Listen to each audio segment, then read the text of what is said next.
Então, estamos aqui novamente no canal Incompletudes, hoje com um convidado muitíssimo especial, professor Dr. Rogério, e aqui é o mini do mini do mini mini currículo mesmo do professor. Depois da entrevista vocês vão estar mais interessados e daí podem ir lá no currículo Lattes do professor Rogério.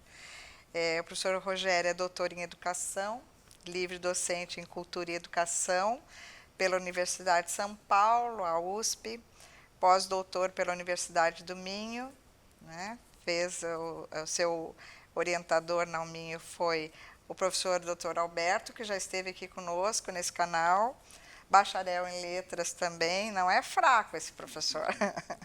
E atualmente é professor associado da Faculdade de Educação da Universidade de São Paulo também, a FEUSP, professor. Coordenador do Laboratório Experimental de Arte, Educação e Cultura e do Grupo de Estudos sobre Itinerários de Formação em Educação e Cultura. Além disso, é editor da revista Educação e Pesquisa, do FEUSP, e editor colaborador para a área de educação da revista Machado de Assis, em linha, e trabalha com temas ligados a cinema, literatura, filosofia trágica e imaginário.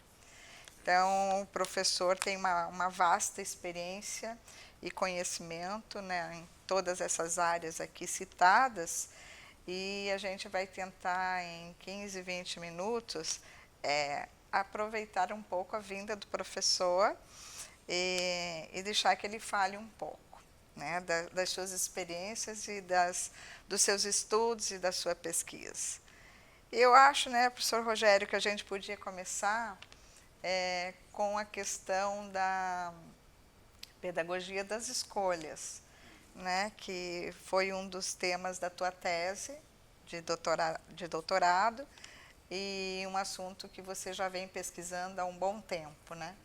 Então, fique à vontade também, se você quiser adentrar em outras questões que eu não disse aqui do teu mini currículo, também fique à vontade. Primeiramente, agradecer o convite, é uma honra estar aqui na Univille, um prazer e poder falar um pouco das minhas experiências, das minhas pesquisas. Bom, esse tema, né, da pedagogia da escolha é um tema que me interessa bastante porque está ligado a uma perspectiva da educação que pensa a educação não como um conjunto de conhecimentos, né, enciclopédicos que a gente adquire ao longo da vida, mas sim como algo ligado ao próprio modo de ser, o modo de existir, o modo de vida, né? Então eu penso muito a questão da educação ligada aos modos de vida.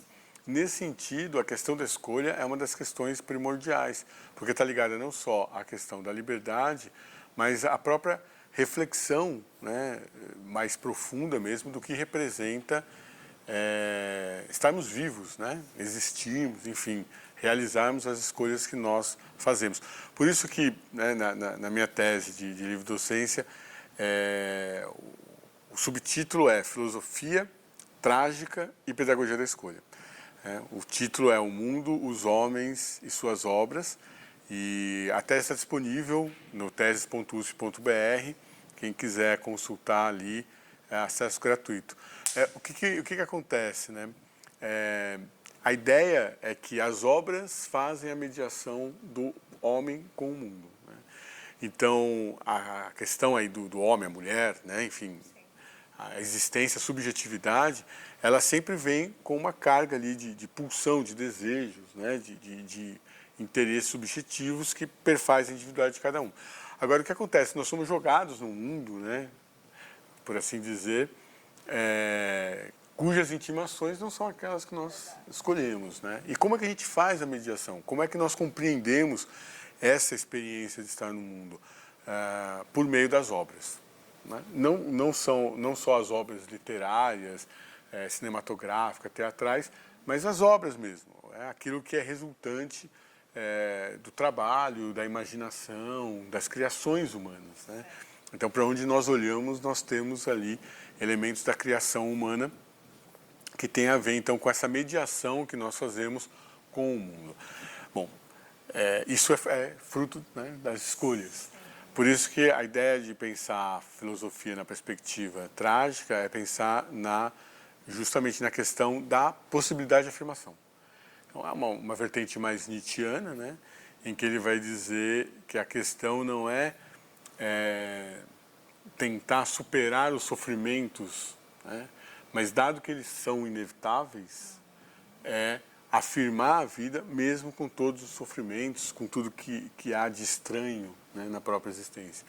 E aí a ideia da pedagogia da escolha é a ideia de, vamos dizer assim, unir, né, juntar três perspectivas, né, ou três dimensões. Uma delas é a suspensão da crença, a segunda é provar os gostos do mundo, né, experimentar o mundo, e a terceira delas seriam os itinerários de formação, que aí tem um caráter mais voltado mesmo para o aspecto da educação. Então, a ideia da suspensão da crença é que muitas vezes nós não acreditamos naquilo que se mostra para nós, mesmo porque aquilo que se mostra não necessita muito de crença, né? Quer dizer, ele é uma realidade dada. Mas, geralmente, as crenças têm a ver com aquilo que nós não queremos lidar com a realidade. Então, é uma forma de ocultar a realidade. Por isso que é preciso suspender as crenças. Eu não digo aqui que seria o caso de eliminá-las, né? Mas elas precisariam ser suspensas para que a gente possa justamente experimentar, ou seja, ter experiências, né? Realizar essa mediação com o mundo. Porque senão a gente fica estagnado dentro daquilo que a gente crê. E aí não há escolha, porque você já está preso ali nas suas próprias convicções.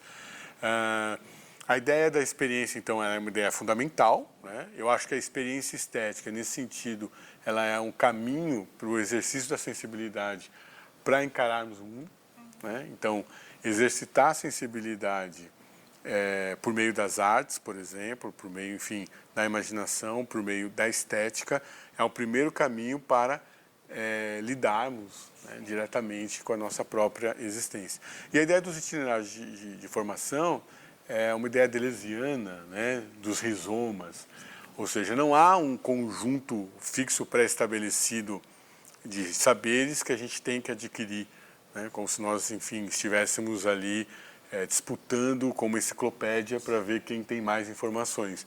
Mas a ideia é justamente de que, dadas essas experiências, e a gente sabe que o que fica da experiência é sempre muito pessoal, é sempre algo que está ligado à sensibilidade, fazer com que essa experiência se converta, então, numa reflexão sobre o caminho traçado. Então, os itinerários ali de formação ou de autoformação, né, já que somos nós que nos formamos por meio dessas experiências, é um modo, então, de organizar essas escolhas.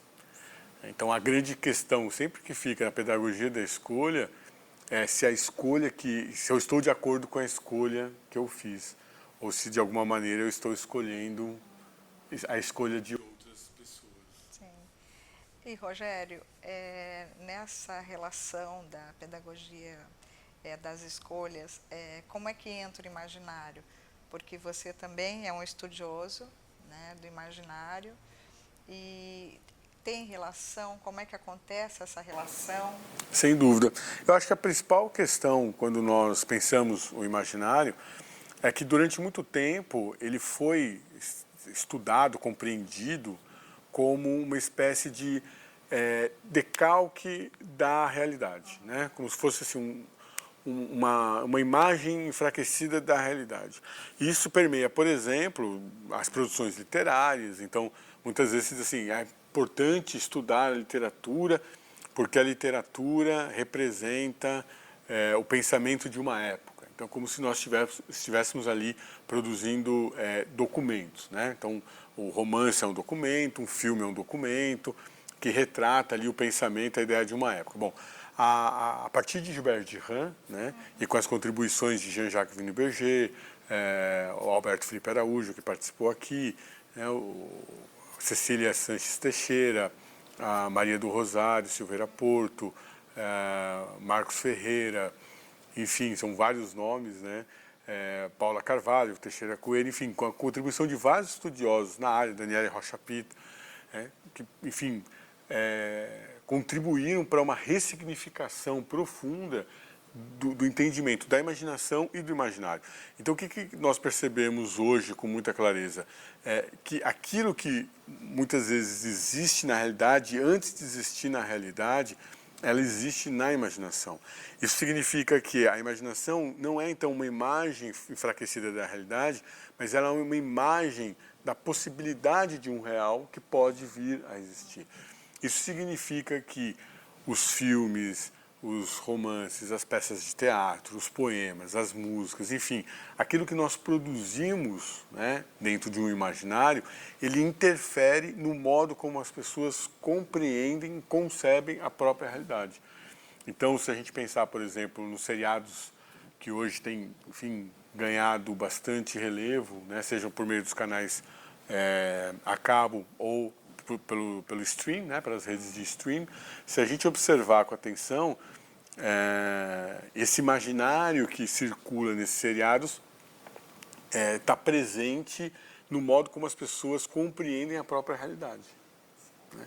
Então a gente pode expandir isso, por exemplo, hoje mesmo, vindo no aeroporto, vindo para cá, as pessoas conversando ali sobre questões de trabalho, e aí foram falar ali de um seriado, e aí ao apresentar o seriado, ao comentar o seriado, estavam, digamos assim, fazendo relações com as próprias relações de trabalho. A gente pode pensar, por exemplo, nas discussões em relação a determinados temas que aparecem na telenovela. Ou seja, mesmo na telenovela se tem a ideia, se tem a percepção de que ela está formando pensamentos, opiniões em relação aos telespectadores. Então, nessa perspectiva, o imaginário é fundamental quando a gente pensa essa questão das escolhas, porque é ele justamente que vai alimentar os sonhos, os devaneios, né, que abrem as possibilidades para aquilo que ainda não é.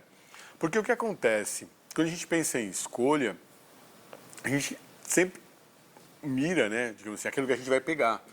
Mas o mais difícil da escolha não é o que a gente vai pegar, mas é o que a gente vai largar. Porque tem esse aspecto, né? Quando você escolhe um caminho, todos os outros... Está relacionado às crenças também. É o que permanece das crenças e o que a gente larga das crenças para poder desdobrar essa realidade ou criar a partir dela ou não dela também, né? Isso. Não de negação, mas de desdobramento e de ressignificação, né, Rogério? Exatamente. Por isso que a questão da crença está ligado a uma das etapas necessárias ali para que a pedagogia da escolha se efetive, porque, de certo modo, a gente está partindo do pressuposto de que não existe a escolha certa e a escolha errada. Existe a escolha, que, digamos assim, é aquela que eu quero fazer, e existe a resistência a se fazer essas escolhas. A questão da crença, por exemplo, não é uma escolha, né? A gente não escolhe necessariamente crer, mas a gente pode escolher a abertura, né? Por isso que eu chamo de suspensão da crença, né? Mas uma abertura para que você possa experimentar outras coisas e, portanto, ter uma concepção diferente. Então, eu acho que todos nós, né, você citou as crianças, é fundamental nessa etapa, né, da vida que se experimente, para que você justamente não tenha uma visão cerceada, né, da realidade. E no caso, né, nós que passamos já há um tempo, né, da infância, quando a gente olha para a nossa trajetória e a gente recompõe aí o nosso itinerário de formação, o que nós observamos? Que nós não acreditamos nas mesmas coisas que nós acreditávamos. E essa mudança se deu justamente porque houve ali uma abertura. Então, houve uma possibilidade de ressignificação. E eu acho que essa é uma questão importante, assim, que estimula justamente a nossa existência, né? Poder ressignificar as nossas experiências. E a própria cultura, a própria arte, ela também vem se ressignificando. As culturas também vão se desdobrando em outras criações, em outras percepções, né, Rogério?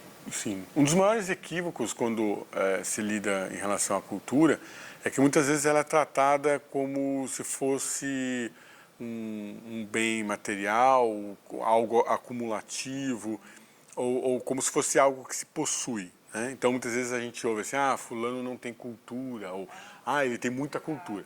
Então, assim, cultura você não compra na feira, né? Cultura você não encontra na prateleira do supermercado, e também não se parece com conta bancária, em que você pode acumular, ter mais, ter menos, ser suprimido, porque cultura, né, enfim, eu compreendo aqui com os colegas aqui que nós citamos, ele é um processo complexo, em que você tem contato, né, com, digamos assim, bens simbólicos, né, e você pode se apropriar deles ou não por meio da própria interpretação. Então, a principal característica da cultura é que ela é dinâmica, então ela nunca se estabelece. Outra característica é que ela nunca é original, ela sempre é uma mistura de elementos. Então você nunca vai conseguir dizer assim, olha, ali você tem a cultura em seu estado original. Não, isso não existe. Ela sempre é um processo de troca, né? A menos que você consiga uma determinada tribo, uma determinada sociedade ficar completamente isolada, e ali você teria então, vamos dizer assim, uma cultura que tende a se enrijecer dentro de determinados valores, né, ideias. Quer dizer, mesmo essa cultura, ela vai se transformar internamente pelos próprios mecanismos internos. Agora, obviamente, né, no mundo que vivemos, as culturas estão o tempo todo em conversa, em contato e em constante transformação. Então, a grande questão é a gente estar aberto para essas transformações culturais, né? Então, Rogério, a gente poderia ficar aqui conversando horas e horas e horas, mas, assim, para a gente finalizar pelo menos essa etapa da entrevista, que terão outras, fale um pouquinho das tuas pesquisas atuais, o que você está fazendo no momento, que autores, que estudos, né, está te interessando nesse momento? Bom, eu tenho uma pesquisa que é financiada pela FAPESP, em que eu tenho mergulhado nesse imaginário, né, contemporâneo da afirmação, né, justamente por meio do cinema. Então eu tenho pesquisado cinema já há algum tempo. Na verdade, eu não tenho eu nunca pesquiso uma única coisa, porque nossos interesses são múltiplos. Então, muitas vezes a gente fica ali em algumas encruzilhadas quando a gente realiza uma pesquisa, e uma maneira de arejar é fazer outras. Então eu vou um pouco para a filosofia, leio os autores na filosofia, renovo e vou para outros campos. Então, eu tenho pesquisa no campo da literatura, né? Eu tenho uma pesquisa, por exemplo, sobre o Machado de Assis, e aí eu procuro Fernando Pessoa, e aí eu procuro trazer sempre esse elemento do imaginário e do trágico, né? Então, por exemplo, o trabalho sobre Fernando Pessoa é sobre o imaginário de Fernando Pessoa, sobre o Machado de Assis, é sobre o imaginário trágico do Machado de Assis, que tem essa conotação. Ele era contemporâneo de Nietzsche, né? Leitor de Schopenhauer como Nietzsche, mas obviamente tem um distanciamento ali entre ambos. Mas o Machado tem essa característica também de ser um afirmador, né? Todo mundo pinta o Machado como um pessimista, um cético, alguém que negava, mas ele é um afirmador. Isso significa que ele constatava justamente o que havia de pior na condição humana e ainda assim a afirmava. Por isso que é difícil desvencilhar o Machado do humor. O humor machadiano não é um humor que vai buscar a correção das pessoas, né, dos costumes, mas pelo contrário, ele vai buscar justamente essa afirmação dessa força vital que supera todas as adversidades e, enfim, aparece por meio desse riso. Em relação ao cinema, eu percebo também que tem esse imaginário, digamos assim, da afirmação, dessa afirmação trágica, presente em alguns filmes, poucos filmes. Então, um deles é Look, outro é Patterson, outro Sono de Inverno. Os filmes do Woody Allen são, digamos assim, mais, né, difundidos. A gente vai encontrar essa visão, vamos dizer assim, realista do mundo, né, em que Você não tem saída, você não tem para onde ir, não é um mundo positivo, portanto está longe de ser uma visão otimista, mas também não é uma visão pessimista no sentido de que o resultado disso seria uma espécie de entrega, mas é o contrário, é uma resistência, uma reexistência, né, que você descobre modos de afirmar justamente os modos de viver, os modos de existir, mesmo diante dos aspectos negativos da realidade. E é interessante que a gente vive um momento histórico desfavorável para a afirmação. Então, ela é mais rara, é mais comum a gente encontrar o discurso da distopia, o discurso nihilista, né? O discurso da perversão, sempre associado à ideia de que há um determinado mal insuperável que nos colocaria, então, numa rota de colisão, de desastre, portanto, de depressão. E a ideia de buscar, então, esse imaginário da afirmação é buscar alternativas justamente para afirmar a vida, mesmo diante das situações negativas que faz parte. Então, é uma ideia nietzschiana, né, que ele chamava de fisiologia aplicada, que é a ideia de que a obra de arte, a literatura, enfim, o imaginário, de certo modo, ele pode ser tanto algo que promova a vida, que nos estimule, quanto algo que nos deprima. E isso não tem ligado somente a uma ideia, portanto, a uma abstração otimista ou pessimista, mas ele está ligado diretamente a algo que nós podemos chamar desse impulso, né, de vida. Então, ele está ligado a algo que é corporal. Então, quando nós travamos contato com um filme, uma literatura, uma fotografia, uma obra de arte, a reação que ela provoca não é só uma reação contemplativa, mental, intelectual, mas é uma reação que está no nosso corpo, pulsando, viva no nosso corpo. E eu acho que, enfim, é importante a gente buscar um equilíbrio para que a gente tenha mais produções desse imaginário da afirmação. Então, é uma pena a gente ter que terminar, porque, bem, a gente termina aqui no Incompletudes, mas o professor Rogério, uma hora é professor, uma hora é Rogério, porque a gente já é amigo, já fica íntimo, já chama Exatamente. assim. Fique à vontade. Hoje ele vai fazer uma fala também aqui na Univille, muito importante. Vai aprofundar um pouquinho mais o que ele traz aqui no canal. E a gente espera que vocês nos assistem, like, compartilhem, sugiram questões que vocês gostariam que a gente trouxesse, porque essa é a ideia do Incompletudes, um diálogo mesmo à distância, aqui não tão distante, mas à distância com vocês, mas que a gente possa pulsar de alguma forma novas ideias, novos olhares, novos sentires. E quem quiser ter acesso e contato, enfim, com os livros que eu escrevo, conhecer um pouco mais do meu trabalho, das aulas que eu leciono, meu site é rogerioa.com. www.rogerioa.com. Obrigado. Isso depois até o Guilherme pode colocar um apontamento, né? E vale a pena ler o Rogério, o Alberto também, que esteve aqui conosco, e vale a pena a gente estudar um pouco mais sobre a questão do imaginário. Fica o convite. Fica o convite para ler as produções do professor e para assisti-lo, e like para que a gente continue fazendo esse trabalho. Obrigada, professor. Eu que agradeço, um prazer. Foi professor Rogério, mas olha, hoje eu estou assim, me passando, né? Mas é a emoção de estar com uma pessoa tão querida, né? Tão respeitada no mundo acadêmico, no espaço acadêmico, e estar hoje aqui conosco na Univille.